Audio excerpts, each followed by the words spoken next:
Rangoonwala dental college, Indian endodontic society आणि Indian dental association यांच्या संयुक्त विद्यमाने आयोजित इस्तमस 2022 या 2 दिवसीय आंतरराष्ट्रीय दंत परिषदेचे उद्घाटन आज झाले. पुणे कॅम्पमधील MA रंगूनवाला डेंटल कॉलेजमध्ये होत असलेल्या परिषदेवेळी महाराष्ट्र कॉस्मोपॉलिटन एज्युकेशन सोसायटीचे अध्यक्ष, शिक्षण तज्ज्ञ doctor PA Inamdar, Indian endodontic सोसायटीचे अध्यक्ष डॉक्टर विवेक हेगडे, उपाध्यक्ष डॉक्टर अजय लोगानी, महासचिव डॉक्टर संजय मिगलानी, दंतरोग तज्ज्ञ प्राध्यापक डॉक्टर AP टिकू, रंगूनवालाचे अधिष्ठाता RA शेख आदी उपस्थित होते. दंतवैद्य क्षेत्रात संशोधन, आधुनिक उपचार पद्धती विकसित व्हाव्यात, नवतंत्रज्ञान, भारतीय बनावटीची उपकरणे आणि आधुनिक उपचार पद्धती विकसित झाली तर दातांवरील उपचार सामान्यांच्या आवाक्यात येतील. दात हे आपल्या शरीराचा आरसा असून त्याचे आरोग्य जपण्याबाबत जागृती गरजेची आहे, असे मत इंडियन एंडोडॉन्टिक सोसायटीचे संस्थापक डॉक्टर अनिल कोहली यांनी व्यक्त केले. ये कॉन्फ्रेंस ऑर्गेनाइज की गई है लोगों को जानकारी देने के लिए कि अपने दांतों का कैसे ध्यान रखें और दांतों को कैसे बचाया जाए.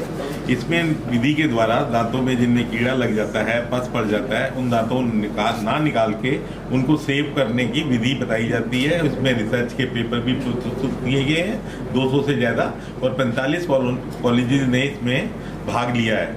और डॉक्टर विवेक हेगड़े की अध्यक्षता में ये कॉन्फ्रेंस 700 लोग यहाँ जो अटेंड कर रहे हैं पूरे हिंदुस्तान से आए हैं, और इसको हम आगे बढ़ाएंगे जिससे कि रिसर्च में हमें और ज़्यादा जानकारी मिल सके और नई नई विधियों को हम आगे ला सकें. 2 दिन का जो कॉन्फ्रेंस है जो होगा महाराष्ट्रामध्ये पण आय थिंक ॲटलिस्ट कमीत कमी 15-20 कॉलेजेसचं पार्टिसिपेशन आहे आणि कमीत कमी आय थिंक 300 लोक इथलाच आहे आपला लोकल, आणि 4-5 कॉलेजेस पुणेमध्ये आहे. सगळी स्टाफ, टीचिंग स्टाफ आणि पोस्ट ग्रॅज्युएट स्टुडंट सगळं पार्टिसिपेट करून मोठा एक ॲक्टिव्हिटी, नॅशनल प्रोग्राम आहे, नॅशनल अपडेट आहे.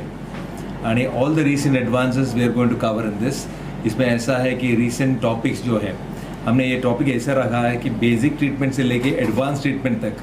जैसा आपने क्वेश्चन पूछा कि what are the recent advances, जो जैसे मैंने बताया पहले भी से डिजिटाइजेशन के बारे में या आर्टिफिशियल इंटेलिजेंस के बारे में, CBCT के बारे में या नेविगेशन के बारे में, ये सब कुछ इसमें जोड़ा गया है. एंड ये actually it is going to promote the education to the next level. तो यंगस्टर्स को बहुत ही इसमें बेनिफिट मिलने वाला है, एंड वी होप दैट ये आगे वाली आने वाली पीढ़ी है उसको बहुत. गवर्नमेंट का ख्याल अब दांत की जो समस्या है उसके लिए अब काफ़ी उसका इम्पोर्टेंस गवर्नमेंट भी समझ रही है और उनके नए स्कीम्स भी आ रहे हैं. स्पेशली गवर्नमेंट ने जो फ्लोराइड की कंटेंट ज़्यादा है हमारे देश के कुछ एरियाज़ में, जिससे कि जो लोग वो पानी ज़मीन का पीते हैं उनको दांत में फ्लोरोसिस हो जाती है, उसके ऊपर भी बहुत काम किया है. और उसके ऊपर भी उन्होंने उसको प्रिकॉशन क्या लेना है, उस पर मार्किंग क्या करनी है, उस पर बहुत गाइडलाइंस गवर्नमेंट की आई हैं और उससे बहुत फ़ायदा पब्लिक को हुआ है.